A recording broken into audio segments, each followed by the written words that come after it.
Donc, je m'appelle Déborah, je suis responsable opérationnelle chez la société Bien-Air. Et Bien-Air est fabricant d'instruments rotatifs dans le secteur du dentaire. Donc en fait, nous, on est une filiale commerciale basée en France.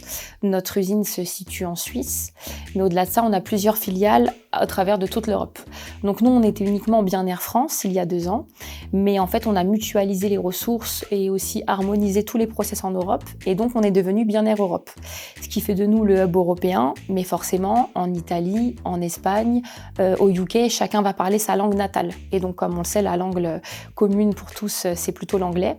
Donc en fait, il a vraiment fallu qu'on ait tous un niveau d'anglais minimum pour pouvoir discuter entre nous avec nos homologues dans chacun des pays. Des collaborateurs avaient déjà des bases, d'autres pas du tout. D'autres avaient besoin de renforcement des compétences. Donc du coup, mon rôle, ça a été de trouver un organisme qui puisse nous fournir une formation d'anglais.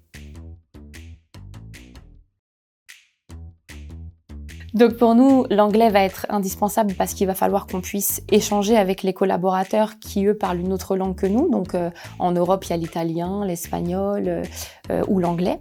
Donc du coup, le but est qu'on ait tous une base d'anglais pour pouvoir échanger, non pas forcément sur le vocabulaire dentaire avec des spécificités techniques, mais tout simplement pouvoir s'exprimer en réunion, prendre la parole, pouvoir présenter une slide d'une présentation et surtout avoir aussi confiance en nous sur le fait de pouvoir s'exprimer en anglais, parce que parfois on se rend compte qu'on a beau parler l'anglais, si on le pratique pas, on est toujours très pudique de s'exprimer. Donc c'était aussi peut-être de débloquer cette timidité chez certains pour pouvoir tenir lors d'une réunion avec les collègues. Nous, nos équipes, c'était pas forcément qu'ils aient un vocabulaire technique sur le dentaire, comme je le disais tout à l'heure, mais c'était plutôt prendre la parole, donner ses idées, son point de vue, présenter des résultats d'une analyse, pouvoir s'exprimer sur un projet. Vraiment l'anglais courant, en fait. L'anglais courant, pas forcément l'anglais business, pour certains si un peu plus, parce qu'il y en a qui ont des KPIs à présenter, des courbes, des chiffres, etc. Mais pour moi, ça reste vraiment un anglais courant dont on avait besoin lors de cette formation.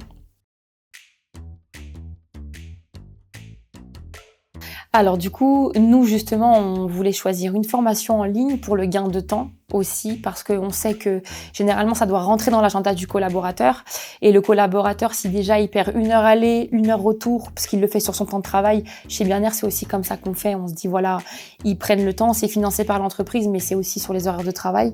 Donc pour nous, c'était vraiment d'optimiser ce processus-là. Je peux suivre la formation, mais ça pénalise pas non plus mon collègue ou mon binôme qui m'attend au bureau. Il suffit juste que j'aille dans la pièce d'à côté, je m'isole dans la salle de réunion, je fais ma formation, je ressors et je reprends mon poste. Donc pour nous, le présentiel n'était limite pas une option, c'était vraiment du distanciel. Et c'est vraiment ça qu'on recherchait.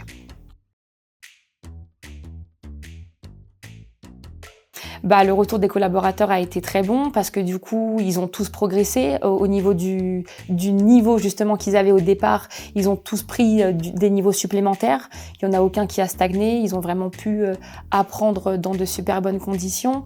Moi qui ai justement été la personne qui ai choisi cette formation pour eux, j'ai eu une super belle présentation de la plateforme que j'ai trouvée aussi très intuitive, avec une plateforme qui permet de suivre les résultats des collaborateurs, même si nous, on n'est pas apprenants. On peut voir comment ils progressent, est-ce qu'ils ont manqué des cours, est-ce qu'il y a une assiduité.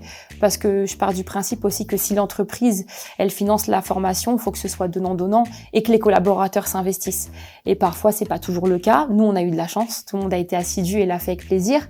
Et donc, je pense que c'est une bonne plateforme pour l'apprenant, mais aussi pour la personne qui veut garder un œil sur ce qui se passe tout au long de la formation. Et surtout, ce qu'ils ont beaucoup apprécié, les apprenants, c'est de se dire à la fin, j'ai un passage de niveau où vraiment on me redonne quel est mon niveau à la fin de la formation avec une attestation de formation et en gros, je vois mes progrès. Et puis, si je veux continuer de progresser, je peux le faire aussi. Je pense que c'est sûr, quand on recherche une formation pour une entreprise, on regarde les coûts et les avantages pour les apprenants.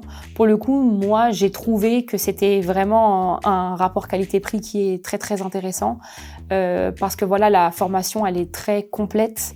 Elle englobe beaucoup de choses au niveau des compétences et au niveau de ce qu'on peut développer, que ce soit du côté des collaborateurs, mais du côté de la personne qui a choisi la formation et qui veut suivre les KPIs des collaborateurs.